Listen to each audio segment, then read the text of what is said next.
So, Kiran, with regards to today's topic, human trafficking, I think this is a very important topic, Right, right, and certainly something that affect a lot of people, especially people from developing countries and underdeveloped countries, as they are mostly a part of the human trafficking. right. And it's much easier for people coming from these countries uh, to get attracted to opportunities which look really nice from on the face of it. It looks really nice, but um, somehow people get you know involved in these trafficking organizations which are run by like really powerful people, and that definitely leads to uh, a lot of uh, sexual exploitation, labor exploitation, modern day slavery is also something that is a big major issue in all the developed countries. Yes, So yeah, you have rightly put this. So there is a like fine line between human trafficking and human smuggling. So if we talk from the context of Nepal, so we have like mainly cases of human smuggling. So this is where, and it happens in a lot of developing countries, even in Bangladesh, India. Have you watched that movie called Donkey of Shahrukh Khan? yes, yes, Right. That's a clear example of human smuggling.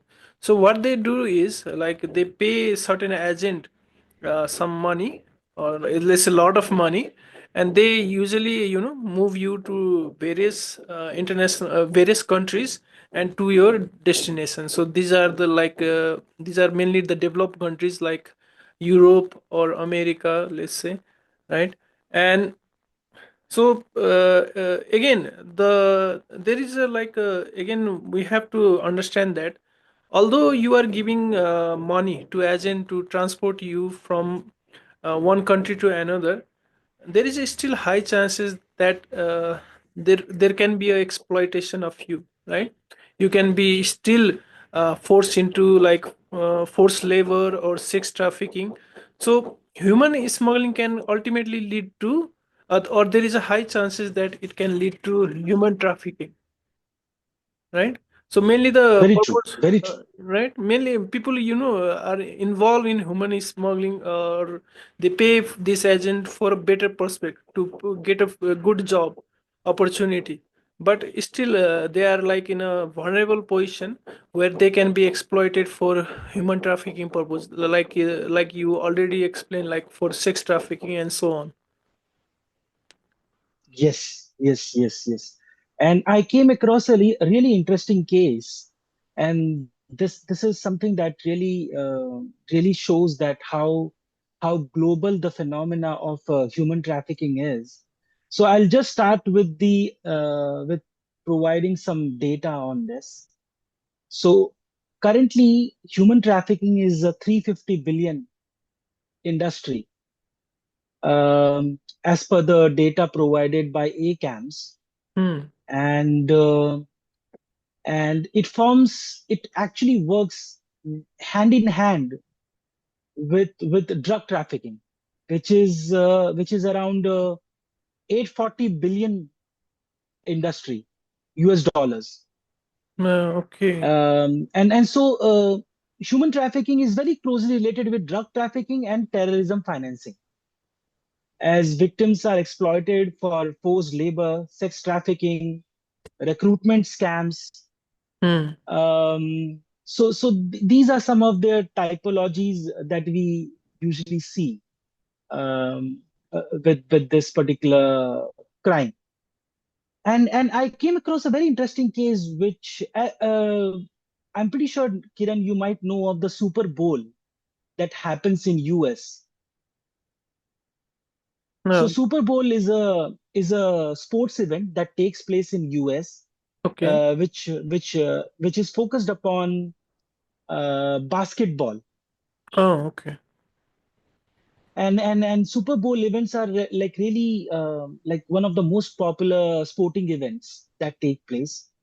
And what happened was that during the time of the Super Bowl in 2024, a bank called PNC Bank, it noticed that there was a sudden surge in payments, in P2P transfer of payments for hotel rooms in a place called Phoenix in the US, in America. And these weren't football fans that were booking the hotel rooms, which ideally you would think, right? That the fans of the basketball or the football would be booking the hotel rooms. But this hotel room bookings were not happening by the fans, but they were being booked by the traffickers, the human traffickers. They were booking the rooms for the victims. So after that, what happened was the PNC Bank, when they noticed something odd in the surge of the P2P payments, they partnered with the Homeland Security investigations team, which is like a federal agency which fights cross-border crime. And they use the transactional data to track payments from out-of-state accounts. And the result was that they were successfully able to rescue 12 survivors, and 8 human traffickers were arrested because of this investigation. So it was a major win. And there's also a survivor story of Maria, who is a 24-year-old woman from Texas, and she thought that she had landed her dream job as a waitress in Miami. Hmm. Miami is a place in America again. Yeah, And yeah. when she arrived, her passport was taken, and her employers, the people who had promised her a job, they forced her into labor, and they used fake IDs to move her across the cities, across different cities. And the whole ring of human trafficking was was revealed just because one of the analysts in these banks, they identified $100 transaction, and it got flagged by the system and by this analyst. And upon investigation, they uncovered this major ring that was working behind the scenes. Mm.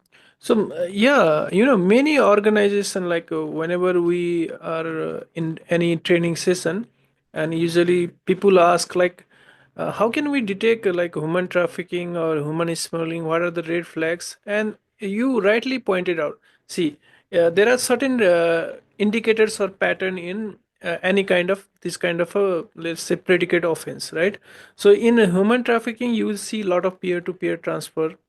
And let's say in case of sex trafficking, if you watch closely the victim account, or let's say that the agent account, you will see the lots of payment going to hotels, rental cars, and pump, let's say for gas station, right? So they are just you will see the like a lot of movement in that account. It seems like this person is moving from one place to another very quickly. That is a one pattern, right? And in case of human smuggling, right, you will see the payment coming into a particular account. Like there will be a agent, and he has contacted with these victims, okay, and they he asks them to deposit like certain amount of money, and usually it is in a fixed amount, right? So certain amount of money, they are he asks them to deposit that certain amount of money in his account. So you will see that this money is coming from different unrelated parties to a particular account. And when that amount is received in that account, then that money moves immediately from that account to another account. So we can see the funnel pattern also over there, right? And there was this very good Yes, yes. there was this very good story like how this one victim was like let's say was rescued from sex trafficking. So see, whenever you look at like any 18 old year, let's say people or person account, what you will see is like some expenses going to movies, or maybe some purchase in supermarkets, maybe clothing store, right? Now suddenly this one analyst saw that this there was this girl was 18-year-old, and in her account he saw a lot of transaction relating to this uh, hotel payment for hotels, rental cars, and this pump, gas station, and makeup salon parlor, like lot of transaction. And so this, and there is a thing called situational awareness, which I believe that every frontline staff should be aware about. So and he was closely watching her. So previously her dress up was like quite moderate, right? And she was behaving normal 18-year-old girl. And after he started to look that transaction, right, he found the sudden change in her appearance. So she was wearing some glamorous, let's say, the outfit. And then she was doing a lot of heavy makeup. So, and there was always a one guy accompanying her, right, while she was doing any kind of transaction.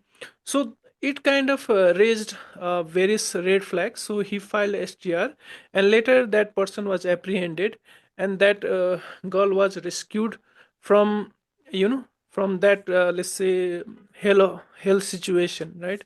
And this, if you are, let's say, I'm a victim, I always look for any kind of support, right? Any kind of help that anybody could, provide me some kind of help so that I can get out of this situation. And if frontline staff could realize that if by using some few clicks of button they can save a human life, then I think that's very revealing, right? People will be a lot of people will be committed to perform their duties more responsibly or diligently. Hmm.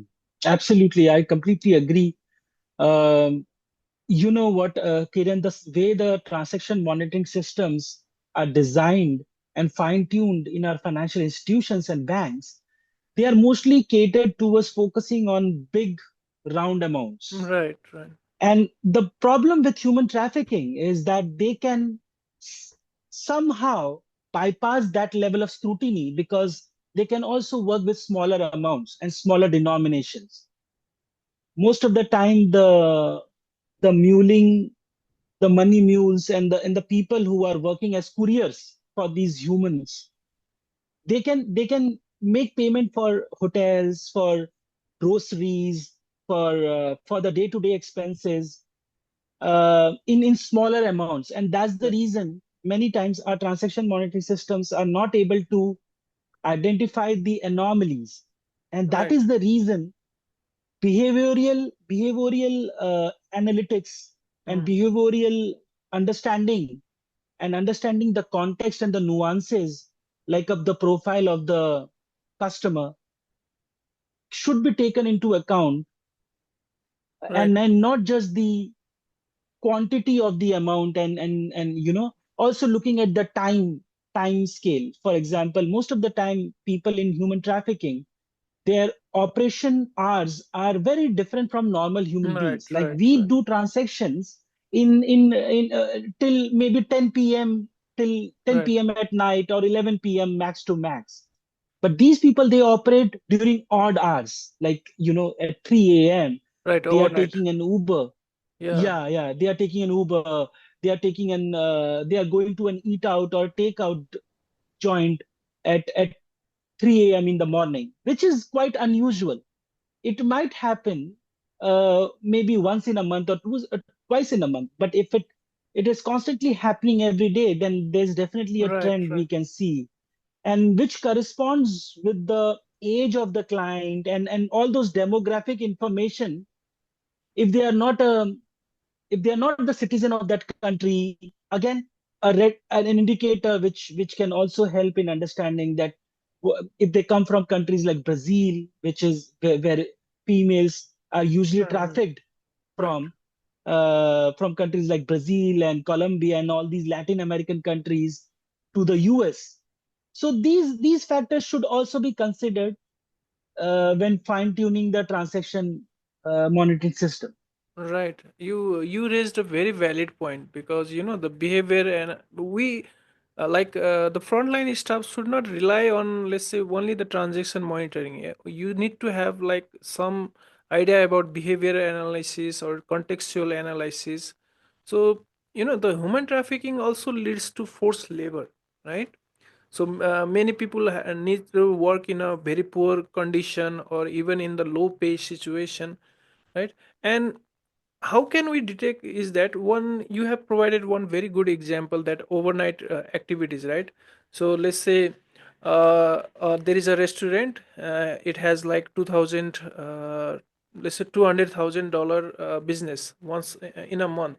Now if you start seeing that it does a overnight transaction, a lot of overnight transaction, so there might be something going under the basement of that restaurant, right? You may not know about, but it should raise a flag.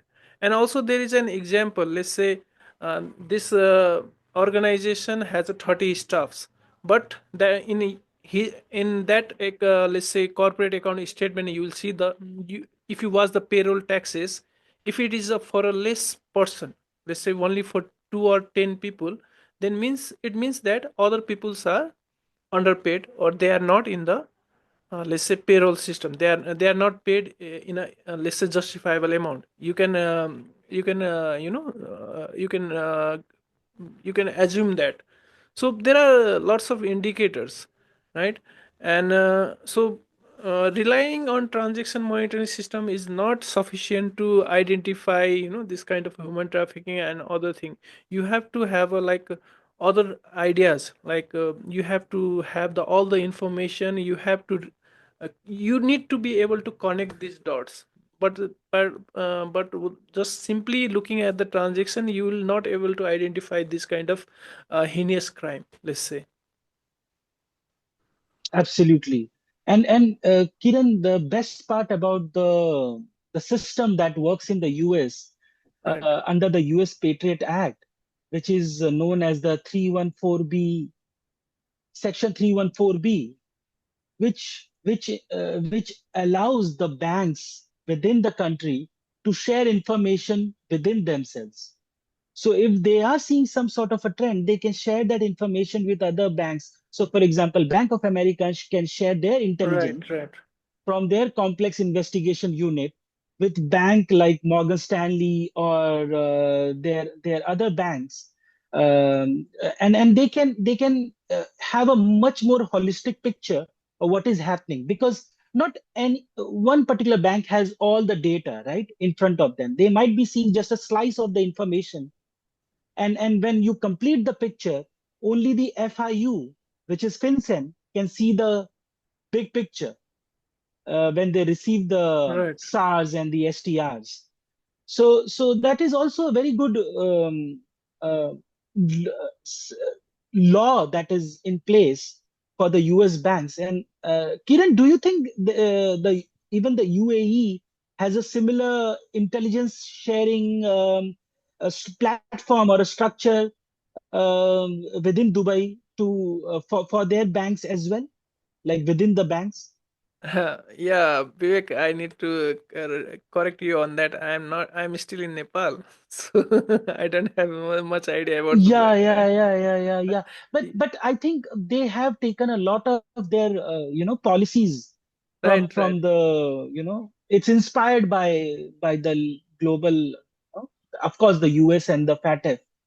Mm. So I feel they might be having similar structure in place. Right, right. But certainly, some I think in India, in UK we have this system in place, which is exactly how it works in the US, and in India, I'm not too sure about No, correct. this happening. Yeah. So, you have raised a valid point regarding the collaboration, right? So, bank Yes. needs to share information with one another. And I really think that I have seen a lot of trainings being done in Nepal regarding AML safety. So it is usually from AML safety experts and so on, right? So but we need to understand what is the origination of money laundering. It is actually the result of some kind of a predicate offense, right? And the predicate offense, because of the predicate offense, we have the situation of money laundering. So I think the most appropriate person to provide you with that kind of information, like what types of predicate offense is happening in the country, it is usually the law enforcement officials, right? So you need to like whenever you are providing with the staffs, let's say to AML safety staff, you need to like understand what types of predicate offense are happening in my country, so that they can tune their transaction monitoring system to catch that kind of money laundering activities. And also I think, like the more those people who are forefront in human traffic and human smuggling are NGOs, right? They are usually working with Yes, these yes. victims and they are helping them, right? So we can ask like some people from some well known people, or let's say well knowledgeable people from this kind of organization to share their stories. Even we can ask victims to share their stories, right? How the things happened, how it started, how they were exploited, right? It will give you the idea like how these transactions like are moving in real life, right? So instead of let's say relying on some kind of a case studies, which I'm not suggesting is a bad option, but if you listen from directly from the person, right, those who are actually involved in such or have become a victim of such crime, it will change you a lot of perspective. Not only it will help you to perform your job properly, but it will also raise your moral obligation, right? If you are able to catch that transaction in real time basis, you are helping someone from being victimized, right? And I think it's a very powerful, that I think that we need such kind of training in, let's say, not in Nepal, in everywhere. Very true, Kiran, because those real life account are mostly preserved for the investigative police officers and the people in the law enforcement. And most of the time, they are not disclosed to the banking professionals. And that is the reason a collaboration between the law enforcement and the AML professionals by, for example, a lunch or learn session, you Right. know, a sort of informal session or maybe a formal meeting could really help. Those kind of collaboration really helps in sharing of key knowledge and understanding of what they are looking at and what we are looking at. So as we can see, the law enforcement works on the field, whereas we work on the back hand side, on the back office side. And certainly a strong connection between the two can really fortify a bank's uh, way to mitigate such sort of Right. manage these kind of risks. Right. Yes. Yes, and I also we need to level up our technology, right? So instead of let's say for example, we have created a lot of scenarios focusing on mainly transaction. Let's say if we add a mix, add to this mix, let's say tracking IP addresses, okay? So IP logging. So if we could know where these persons are transacting from which places, right? It will you will be surprised what type of unusual activities we can identify, right? The same person is doing a transaction from multiple places at a very short period of time, which is very unusual, right? So you can leverage that kind of or you can add such kind of scenarios in your transaction monitoring, then it will be more effective, right? And also there is like you can apply different machine learning tools or AI tools. One I think that has one I can remember from the one I can take from the top of my mind is network analysis, right? Let's say if you could track let's say phone number, Okay, let's take an example of phone number. If you find that a same phone number is in a multiple accounts, so it suggests that someone else is the beneficiary of that account. He is using that account as a mule account, right? So in this way you can link this account and identify who is the true beneficiary.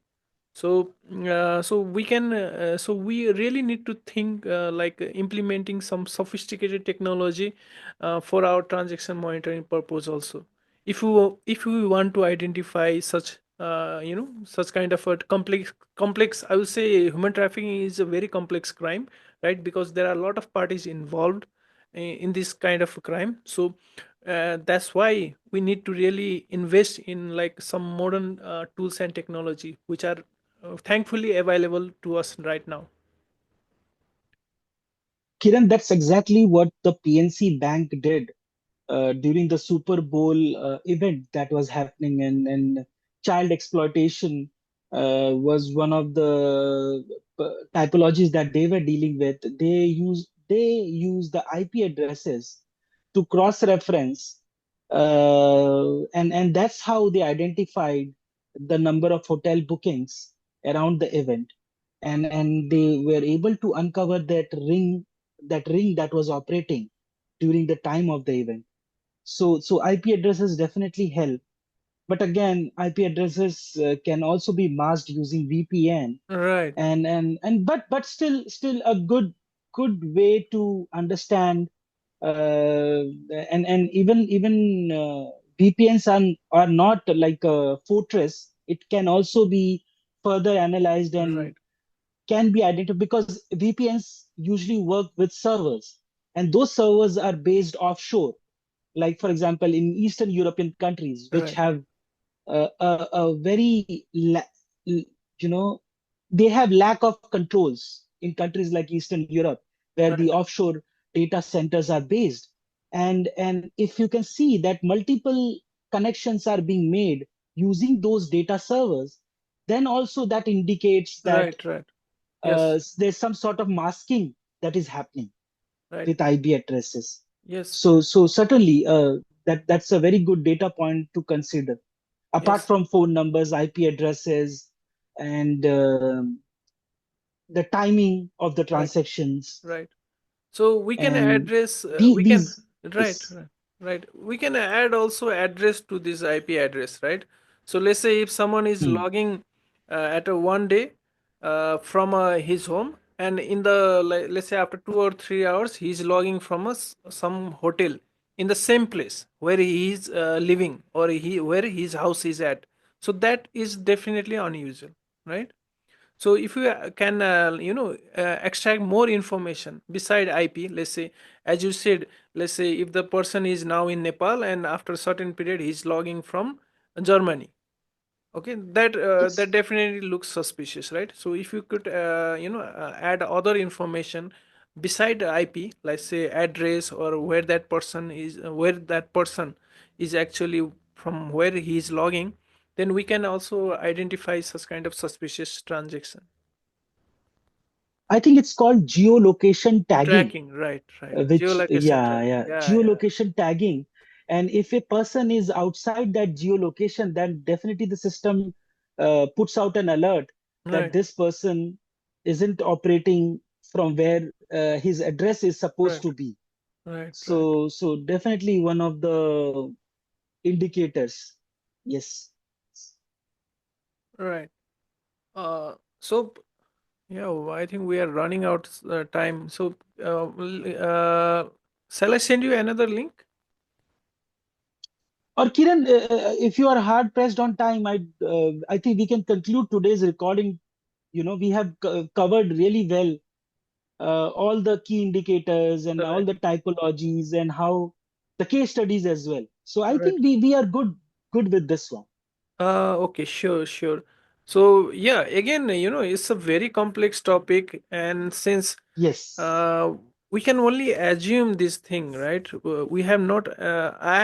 From my experience, I have never seen or I have heard only stories from news or in movies I have watched them.